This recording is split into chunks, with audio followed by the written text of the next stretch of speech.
தொலைக்காட்சிக்காக பிற்பகல் செய்திகளை வழங்குவது செம்மல ரமேஷ். முக்கிய செய்திகள். 5 மாநில அங்கீகரிக்கப்பட்ட அரசியல் கட்சியினருடன் தலைமை தேர்தல் ஆணையர் நசீம் ஜைதி டெல்லியில் ஆலோசனை. தேர்தலை சுமூகமாக நடத்த நடவடிக்கை.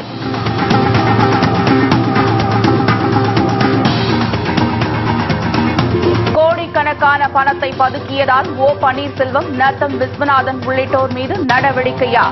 மக்களுக்கு விளக்க ஜெயலலிதாவிற்கு ஈவி இளங்கோவன் வலியுறுத்தல்.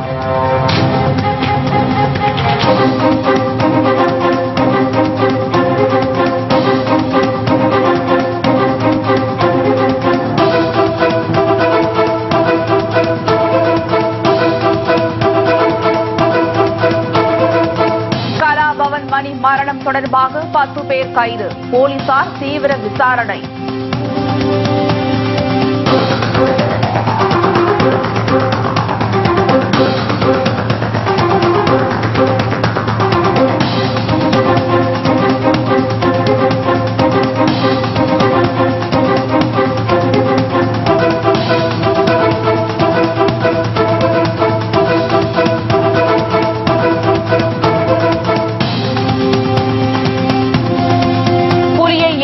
நாளாக தேடும் பணி தீவிரம். மயக்க மருந்து செலுத்தி உயிருடன் பிடிக்க வனத்துறையினர் நடவடிக்கை.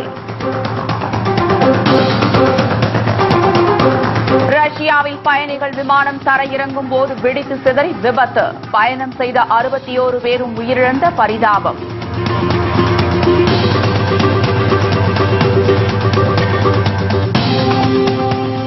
விரிவான செய்திகள். சட்டமன்ற தேர்தலை சுமூகமாக நடத்துவது குறித்து 5 மாநில அரசியல் கட்சியினருடன் தலைமை தேர்தல் ஆணையர் நசீம் ஜைதி டெல்லியில் இன்று ஆலோசனை மேற்கொண்டு வருகிறார். தமிழகம், புதுச்சேரி, கேரளா, அஸ்ஸாம், மேற்கு வங்காளம் ஆகிய 5 மாநிலங்களுக்கான தேர்தல் ஏப்ரல் 22ஆம் தேதி தொடங்கி மே 5ஆம் தேதியுடன் நிறைவடைகிறது. இதனையொட்டி தற்போது தேர்தல் அலுவலர்களுக்கான பயிற்சி, வாக்காளர் பட்டியலை இறுதி செய்தல், தேர்தல் நடத்தை விதிகள் மீறல் தொடர்பான கண்காணிப்பு பணி நடைபெற்று வருகிறது. இதன் ஒரு பகுதியாக தேர்தல் நடைபெறவுள்ள மாநிலங்களில் அங்கீகரிக்கப்பட்ட தேசிய கட்சிகளை அழைத்து தேர்தல் ஏற்பாடுகளை விளக்கவும் ஆலோசனை நடத்தவும் தேர்தல் ஆணையம் முடிவெடுத்தது. இதற்காக அனைத்து கட்சி கூட்டத்தை தேர்தல் ஆணையம் இன்று கூட்டியுள்ளது. இந்நிலையில் டெல்லியில் உள்ள தேர்தல் ஆணைய அலுவலகத்தில் தலைமை தேர்தல் ஆணையர் நசீம் ஜைதி தலைமையில் இன்று நடைபெற்று வரும் இந்த கூட்டத்தில் தமிழகம் உள்ளிட்ட மாநிலங்களைச் சேர்ந்த அங்கீகரிக்கப்பட்ட அனைத்து கட்சி பிரதிநிதிகள் கலந்து கொண்டுள்ளனர். இக்கூட்டத்தில் தேர்தலை சுமூகமாக நடத்துவது குறித்தும் அரசியல் கட்சிகளின் மீது வரும் புகார்கள், வழக்குகள் தொடர்பாக ஆலோசிக்கப்பட்டும் வருகிறது.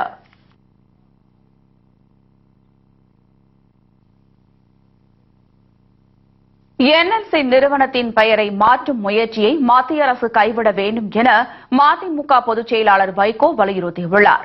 இது தொடர்பாக அவர் வெளியிட்டுள்ள அறிக்கையில், தமிழ்நாட்டிற்கு மட்டுமன்றி தென்னிந்திய மாநிலங்கள் அனைத்திற்கும் மின்சாரம் வழங்கும் என்எல்சி நிறுவனம் நெய்வேலி என்ற பெயரை தாங்கி இருப்பதை மாற்ற வேண்டிய தேவை என்ன என்று மத்திய அரசின் இத்திட்டத்திற்கு பின்னணி என்ன என வினவி எழுப்பியுள்ளார்.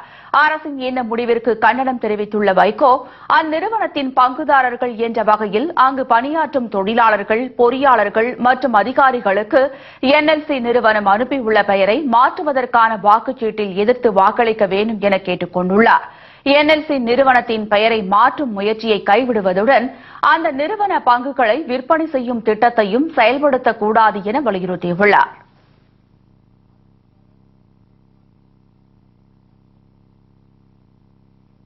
நீலகிரி மாவட்டம் கூடலூர் அருகே முதியவரை கடித்துக் கொன்று கிலியை ஏற்படுத்தியுள்ள புலியை உயிருடன் பிடிக்கும் பணி 8வது நாளாக இன்றும் நீடிக்கிறது.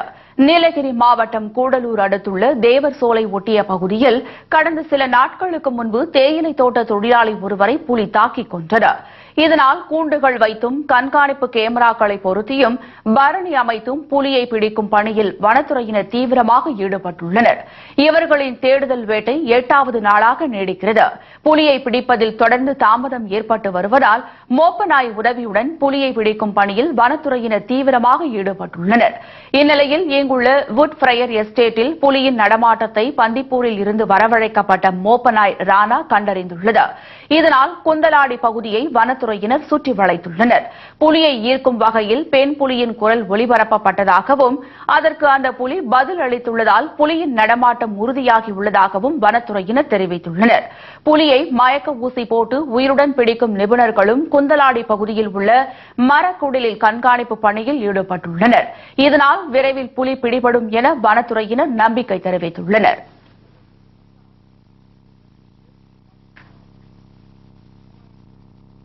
நடிகர் கலாபவன் மணி மர்ம மரணம் தொடர்பாக கைது செய்யப்பட்டுள்ள அவரது உதவியாளர்கள் உள்ளிட்ட 10 பேரிடம் போலீசார் தீவிர விசாரணை மேற்கொண்டு வருகின்றனர்.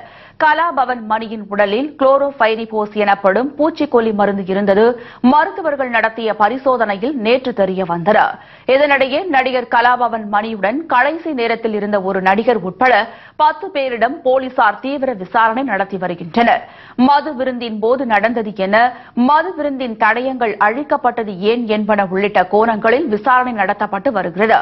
கலாபவன் மணி மரணத்தில் சந்தேகம் இருப்பதாக அவரது சகோதரர் ராமகிருஷ்ணன் ஏற்கனவே தெரிவித்திருந்த நிலையில் அவரது மரணம் குறித்து பல்வேறு திடுக்கிடும் தகவல்கள் வெளிவந்த வண்ணம் உள்ளதால் அவர் கொல்லப்பட்டிருப்பதற்கான வாய்ப்பை உறுதிப்படுத்தும் வகையில் உள்ளது.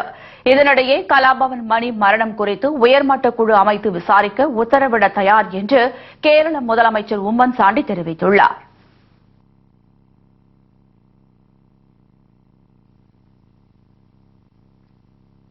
பிரபல கர்நாடக புல்லாங்குழல் கலைஞர் ஏவி பிரகாஷ் கச்சேரியின் போது ஏற்பட்ட திடீர் மாரடைப்பால் மரணமடைந்தார். அவருக்கு வயது 74. வயது முதிர்ந்த நிலையிலும் தொடர்ந்து இசை நிகழ்ச்சிகளை இடைவிடாது செய்து வந்த பிரகாஷ் கர்நாடக மாநிலம் மைசூரில் உள்ள சந்திரமௌலீஸ்வரர் கோயிலில் நேற்று வயலின் இசைக்கலைஞர் நரசிம்மமூர்த்தியுடன் இசை நிகழ்ச்சி நடத்தி கொண்டிருந்தார். அப்போது திடீரென மாரடைப்பு ஏற்பட்டு மயங்கி விழுந்து மரணமடைந்தார். உயிர் பிரியும் தருணத்திலும் நிகழ்ச்சியை தொடர்ந்து நடத்துமாறு சக கலைஞரிடம் கேட்டுக் கொண்டார் இந்த இசையின் காதலன். கர்நாடக மாநிலம் ஹசன் மாவட்டத்தில் உள்ள அன்கேரே பகுதியைச் சேர்ந்த பிரகாஷ் பிரபல புல்லாங்குழல் இசை மேதை என் ரமணியின் சீடராவார். ஏவி பிரகாஷின் இசை சேவையை கௌரவிக்கும் வகையில் கர்நாடக மாநில அரசு மற்றும் மத்திய அரசு பல்வேறு விருதுகளை வழங்கி சிறப்பித்துள்ளது குறிப்பிடத்தக்கது.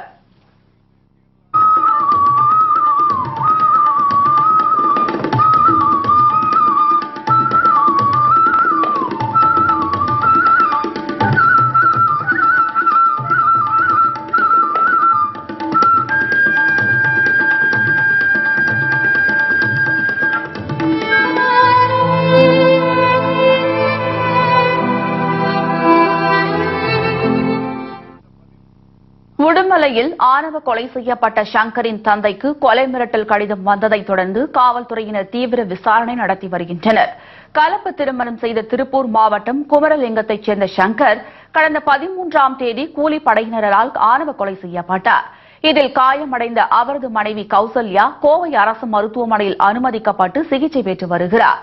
இந்த ஆணவ கொலை தொடர்பாக 5 பேர் கைது செய்யப்பட்டு சிறையில் அடைக்கப்பட்டனர். கௌசல்யாவின் தந்தை சின்னசாமி மற்றும் முக்கிய குற்றவாளியாக கருதப்படும் பிரசன்னா ஆகியோர் நீதிமன்றத்தில் சரணடைந்தனர்.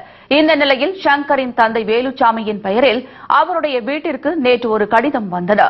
அலாவுதீன் என்பவர் எழுதியதாக எழுதப்பட்ட அந்த கடிதத்தில் ஒரே ஜாதியில் பெண்ணை திருமணம் செய்து வைக்க வேண்டும் என்ற மிரட்டல் தோணியில் எழுதப்பட்டுள்ளது. பின்னர் குமரலிங்கம் காவல் நிலையத்தில் ஒப்படைக்கப்பட்ட அந்த கடிதத்தை கைப்பற்றிய காவல்துறையினர் கடிதத்தை எழுதியவர் குறித்து விசாரணை நடத்தி வருகின்றனர். இதனிடையே அச்சுறுத்தல் காரணமாக தங்களுக்கு போலீசார் உரிய பாதுகாப்பு வழங்க வேண்டும் என உயிரிழந்த சங்கரின் உறவினர்கள் கோரிக்கை விடுத்துள்ளனர்.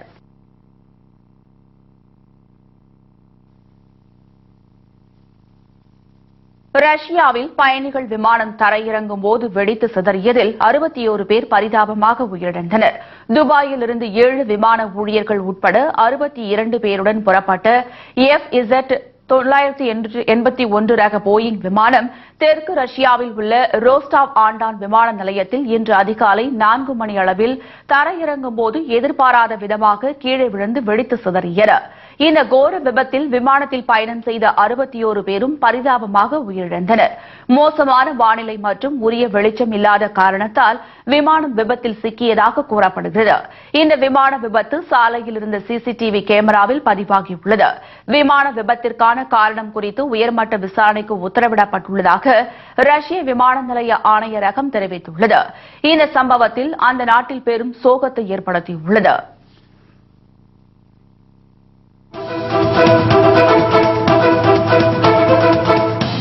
வீட்டில் தனியாக இருந்த ஆசிரியையை தாக்கி நகைகள் கொள்ளை.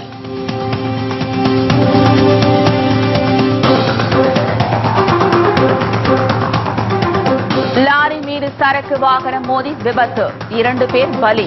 மற்றும் பல செய்திகள் விளம்பர இடைவேளைக்கு பிறகு. திருச்செந்தூர் அருகே வீட்டில் தனியாக இருந்த ஆசிரியை தாக்கி மர்ம நபர்கள் கொள்ளையடித்து சென்றுள்ளனர். உயிருக்கு ஆபத்தான நிலையில் இந்த பெண் மருத்துவமனையில் அனுமதிக்கப்பட்டுள்ளார். தூத்துக்குடி மாவட்டம் அருகே உள்ள அரசூர் பகுதியைச் சேர்ந்த ஜெயலட்சுமி என்பவர் பள்ளி ஆசிரியையாக பணிபுரிந்து வருகிறார். தனியாக வசித்து வரும் இவர் பள்ளி சென்றிருந்த நேரத்தில் மர்ம நபர்கள் வீட்டின் பூட்டை உடைத்து உள்ளே புகுந்துள்ளனர். பள்ளி முடிந்து வீடு திரும்பிய ஜெயலட்சுமி தனது நாய் கொலை செய்யப்பட்டிருப்பதை கண்டு அதிர்ச்சியடைந்த போது உள்ளே இருந்த மர்ம நபர்கள் ஜெயலட்சுமியை பலமாக தாக்கி அவர் அணிந்திருந்த நகைகளை கொள்ளையடித்து சென்றுள்ளனர். இதில் தலையில் பலத்த காயமடைந்த ஜெயலட்சுமி உயிருக்கு ஆபத்தான நிலையில் மருத்துவமனையில் அனுமதிக்கப்பட்டு சிகிச்சை பெற்று வருகிறார்.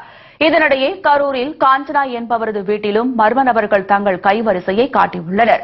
அவரது வீட்டின் முன்பக்க கதவை உடைத்து 5.5 லட்சம் ரூபாய் கார் மற்றும் விலை உயர்ந்த தொலைக்காட்சியை அவர்கள் கொள்ளையடித்து சென்றுள்ளனர்.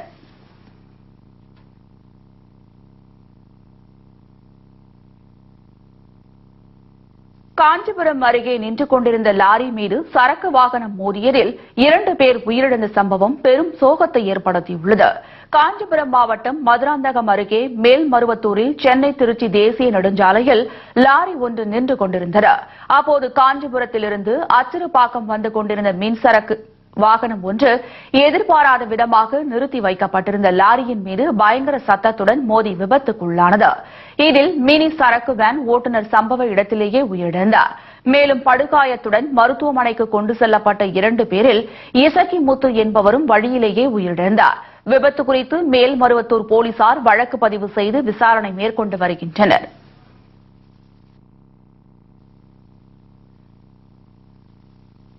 தமிழகத்தின் பல்வேறு கோயில்களில் நடைபெற்ற விழாக்களில் லட்சக்கணக்கான பக்தர்கள் கலந்து கொண்டு சுவாமி தரிசனம் செய்தனர். காஞ்சிபுரத்தில் உள்ள பிரசித்தி பெற்ற ஏகாம்பரநாதர் கோயிலில் பங்குனி உத்திர திருக்கல்யாண விழா கடந்த 13ஆம் தேதி கொடியேற்றத்துடன் தொடங்கியது. விழாவின் முக்கிய நிகழ்ச்சியான 63 நாயன்மார்கள் வீதி உலா வரும் நிகழ்ச்சி நடைபெற்றது. வழி நெடுகிலும் கூடியிருந்த ஆயிரக்கணக்கான பக்தர்கள் சுவாமி தரிசனம் செய்தனர். விழாவையொட்டி பக்தர்களுக்கு அன்னதானம் வழங்கப்பட்டது.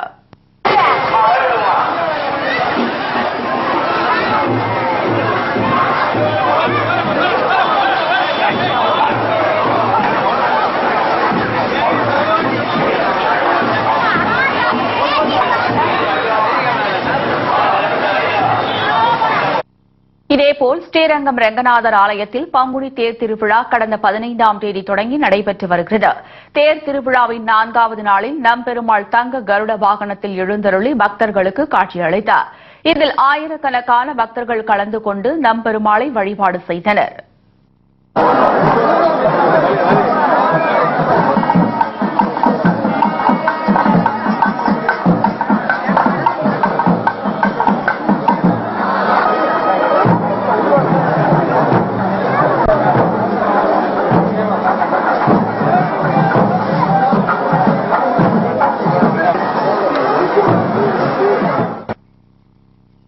கும்பகோணம் அருகே உள்ள திருப்புரம்பியம் ஸ்ரீ கரும்படு சொல்லியம்மை உடனுரை ஸ்ரீ சாட்சி நாதசுவாமி திருக்கோயிலில் 45 ஆண்டுகளுக்கு பிறகு கும்பாபிஷேக விழா வெகு விமர்சையாக நடைபெற்றது. விழாவில் ஆயிரக்கணக்கான பக்தர்கள் கலந்து கொண்டனர்.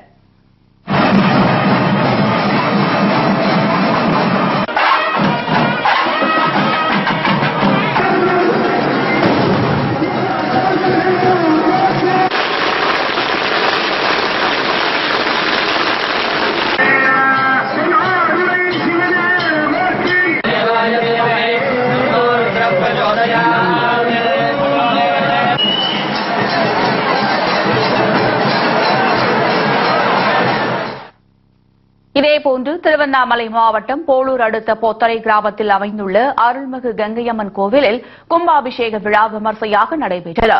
இதனையொட்டி யாகசாலைகள் அமைக்கப்பட்டு சிறப்பு யாகங்கள் மற்றும் பூஜைகள் நடத்தப்பட்டன.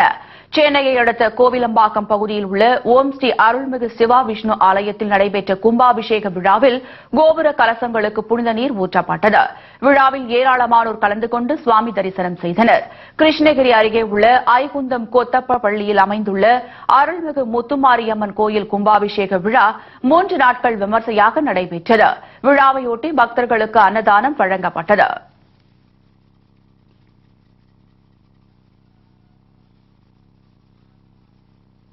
பொதுமக்களிடையே கைப்பற்றப்படும் பணம் உரிய ஆவணத்துடன் திருப்பி அளிக்கப்படும் போது அதிகாரிகள் லஞ்சம் பெறுவது நிரூபிக்கப்பட்டால் அவர்கள் பணியிலிருந்து நீக்கப்படுவார்கள் என்று தமிழக தலைமை தேர்தல் அதிகாரி ராஜேஷ் லக்கானி எச்சரிக்கை விடுத்துள்ளார்.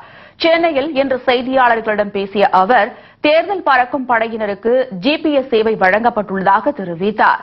தமிழகம் முழுவதும் 702 பறக்கும் படை அமைக்கப்பட்டுள்ளதாக தெரிவித்த ராஜேஷ் லக்கானி ஒரு தொகுதி விகிதம் 3 பேர் பணியில் ஈடுபடுவார்கள் என்று கூறினார்.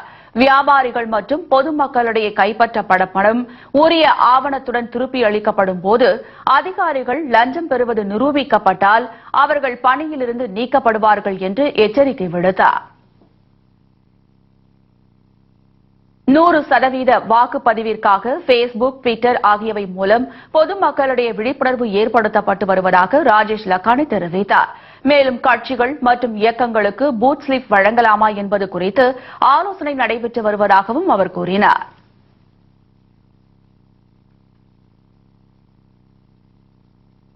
கிருஷ்ணகிரி அருகே உரிய ஆவணங்கள் இல்லாமல் எடுத்து வரப்பட்ட 9,50,000 ரூபாய் பணத்தை தேர்தல் பறக்கும் படை அதிகாரிகள் பறிமுதல் செய்தனர். சட்டமன்ற தேர்தல் நடைபெறவுள்ள நிலையில் தமிழகம் முழுவதும் தேர்தல் விதிமீறல்களை தடுக்க தேர்தல் பறக்கும் படை போலீசார் தீவிர வாகன சோதனையில் ஈடுபட்டு வருகின்றனர். இதுவரை தமிழகம் முழுவதும் நடத்தப்பட்ட வாகன சோதனையில் உரிய ஆவணங்கள் இல்லாமல் எடுத்துச் செல்லப்பட்டு பல கோடி ரூபாய் பறிமுதல் செய்யப்பட்டுள்ளது. இந்த நிலையில் கிருஷ்ணகிரி சுங்கச்சாவடியில் நடத்தப்பட்ட வாகன சோதனையில் பெங்களூரிலிருந்து சுசீலம்மா என்பவர் உரிய ஆவணங்கள் இல்லாமல் எடுத்து வந்த 9,50,000 பணம் பறிமுதல் செய்யப்பட்டது. இதனிடையே திருவாரூர் மாவட்டம் மன்னார்குடியில் நடத்தப்பட்ட வாகன சோதனையில் புதுச்சேரியிலிருந்து கொண்டுவரப்பட்டு 10 லிட்டர் சாராயம் பறிமுதல் செய்யப்பட்டது.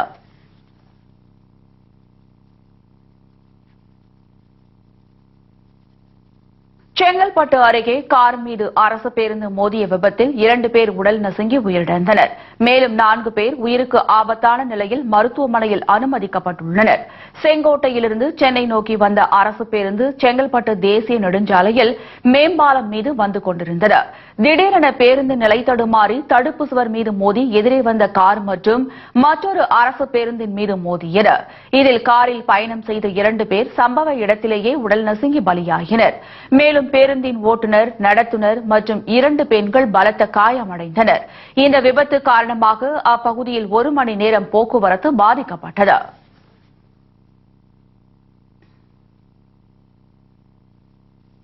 வாணியம்பாடியில் பதப்படுத்தப்பட்ட தோல் வணிகத்தில் நூதன முறையில் ரூபாய் 61 லட்சம் மோசடி செய்த தோல் தொழில் அதிபரை பிடித்து போலீசார் விசாரணை நடத்தி வருகின்றனர்.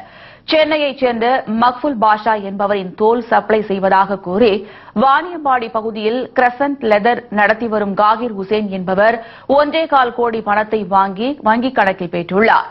ஆனால் 58,000 ரூபாய்க்கு மட்டுமே தோலை சப்ளை செய்து மீதமுள்ள பணத்திற்கு தோல் சப்ளை செய்யாமல் ஏமாற்றியதாக தெரிகிறது. இதனையடுத்து மீதியுள்ள பணத்திற்கு ஆர்டர் கேட்டபோது மறுத்ததுடன் மக்புல் பாஷா மீது கொலைவெறி தாக்குதல் நடத்த முற்பட்டதாக கூறப்படுகிறது. இதுகுறித்து வாணியம்பாடி காவல்துறையினர் வழக்கு பதிவு செய்து விசாரணை மேற்கொண்டு வருகின்றனர். அரசு பள்ளி ஆசிரியரின் அலட்சிய போக்கினால் பள்ளி மாணவியின் கண் பார்வை பறிபோன சம்பவம் பெரும் சோகத்தை ஏற்படுத்தியுள்ளது. குடியாத்தம் அடுத்த நத்தமேடு கிராமத்தைச் சேர்ந்த பாலாஜி என்பவரின் மகள் கோட்டீஸ்வரி. இவர் அங்குள்ள நடுநிலைப் பள்ளியில் 6ஆம் வகுப்பு படித்து வருகிறார். வகுப்பறையில் அமிலங்களை வைத்து பாடம் நடத்திய ஆசிரியை மாணவி கோட்டீஸ்வரியை அமில பாட்டிலை எடுத்து வர சொல்லியிருக்கிறார். அப்போது அமில பாட்டில் கை தவறி கீழே விழுந்து உடைந்ததில் திரவம் மாணவியின் கண்ணில் பட்டதால் வலது கண் பார்வை பறிபோனதாக கூறப்படுகிறது. இதுகுறித்து பள்ளி தலைமை ஆசிரியரிடம் முறையிட்டும் எந்த நடவடிக்கையும் எடுக்காததால் குடியாத்தம் காவல் நிலையத்தில் புகார் அளிக்கப்பட்டது. எங்க பாப்பாவுக்கு 9ஆம் தேதி ஸ்கூல்ல சேர்த்து அது ஏதோ கெமிக்கல் போட்ட டீச்சர் கண் பார்வை ஹாஸ்பிட்டலுக்கு இட்டுன்னு போய் கண் பார்வை போயிடுச்சுன்னு சொல்றாங்க. இப்போ அதனால நான் எங்க போலீஸ் கம்ப்ளைண்ட் கொடுத்துருக்கிறேன். அதை வச்சு எங்க அரசாங்கம் மூலியமா எங்க பாப்பாவுக்கு ஏதோ ஒரு நிதி ஒரு இது எங்களுக்கு அவசியம் எங்களுக்கு தேவைங்க. பாப்பாவுக்கு டாக்டர் கண் பார்வையே போயிடுச்சு, ஆபரேஷன் பண்ண கூட கண் பார்வை உங்களுக்கு வராது கிளியர் பண்ணி எங்களுக்கு கொடுக்கணும்ட்டு நாங்க போலீஸ் ஸ்டேஷன்ல கம்ப்ளைண்ட் கொடுத்துருக்குறோங்க. இதனிடையே திருச்சி மாவட்டம் துறையூரை அருகே உள்ள ஊராட்சி ஒன்றிய தொடக்கப்பள்ளியின் தலைமை ஆசிரியர் கடந்த 17 நாட்களாக பள்ளிக்கு வராமல் இருந்திருக்கிறார். மேலும் பெற்றோர் ஆசிரியர் கூட்டத்திற்கு வராத பெற்றோர்களுக்கு 100 ரூபாய் அபராதம் விதிக்கப்படும் என்றும் கூறியிருக்கிறார். இதனை கண்டித்து பெற்றோர்கள் பள்ளியை முற்றுகையிட்டு போராட்டம் நடத்தினர்.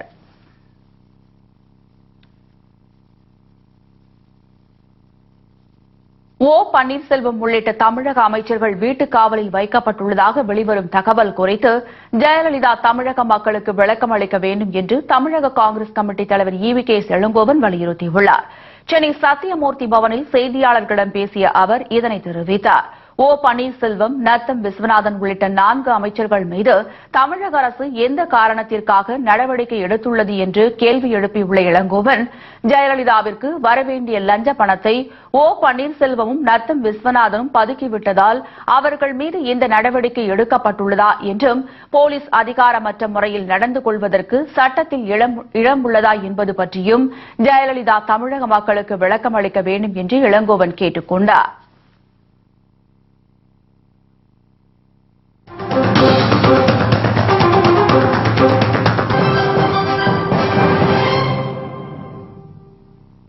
செய்திகள் தொடர்கின்றன. அமெரிக்காவின் அலாஸ்கா மாகாணத்தில் இன்று சக்தி வாய்ந்த நிலநடுக்கம் உணரப்பட்டது. ரிக்டர் அளவுகோலில் 6.2 பதிவாகியுள்ள இந்த நிலநடுக்கம் அலாஸ்கா மாநிலத்தில் உள்ள அட்கா நகரின் தெற்கே சுமார் 45 மைல் தூரத்தில் பூமியின் அடியில் சுமார் 10 கிலோமீட்டர் ஆழத்தில் பதிவானதாக அமெரிக்க புவியியல் ஆய்வு மையம் தெரிவித்துள்ளது. நிலநடுக்கத்தால் வீடுகள் குலுங்கியதால் பொதுமக்கள் அலறியடித்துக் கொண்டு சாலைகளை தஞ்சமடைந்தனர். நிலநடுக்கத்தால் ஏற்பட்ட உயிர் சேதம் மற்றும் உடைமைகளின் இழப்பு தொடர்பான தகவல் ஏதும் வெளியாகவில்லை.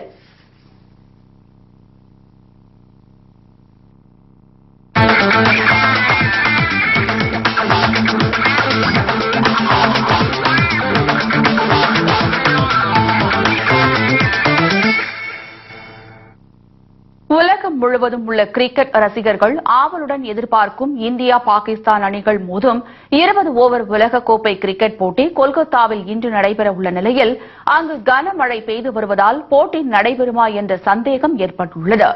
20 ஓவர் உலகக்கோப்பை போட்டியில் சூப்பர் 10 சுற்று ஆட்டங்கள் நடைபெற்று வருகின்றன. இந்திய அணி தனது தொடக்க ஆட்டத்தில் நியூசிலாந்திடம் 47 ரன்களில் அதிர்ச்சி தோல்வியடைந்தது. இந்நிலையில் கடும் நெருக்கடியில் மத்தியில் இந்திய அணி இன்று பாகிஸ்தானை எதிர்கொள்கிறது. கொல்கத்தா ஈடன் கார்டன் மைதானத்தில் நடைபெறும் இந்த போட்டியில் வென்றால் மட்டுமே அரையிறுதி வாய்ப்பை தக்க வைக்க முடியும் என்ற இக்கட்டான சூழ்நிலைக்கு இந்திய அணி தள்ளப்பட்டுள்ளது.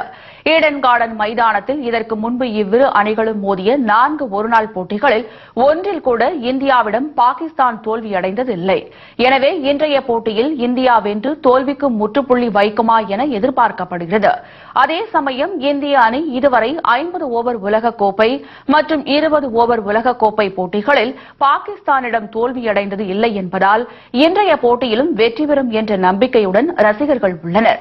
இந்நிலையில் கொல்கத்தாவில் காலை முதல் தொடர்ந்து கனமழை பெய்து வருவதால் போட்டி நடைபெறுமா என்ற சந்தேகம் ஏற்பட்டுள்ளது. அவ்வாறு போட்டி கைவிடப்பட்டால் இந்திய அணி அரையிறுதி சுற்றுக்கு செல்லும் வாய்ப்பு முற்றிலும் பறிபோகும்.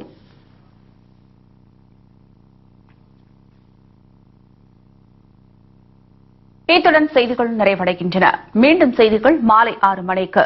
செய்திகளை உள்ளது உள்ளபடி உடனுக்குடன் தெரிந்து கொள்ள நமது கேப்டன் நியூஸ் தொலைக்காட்சியை பாருங்கள். வணக்கம்.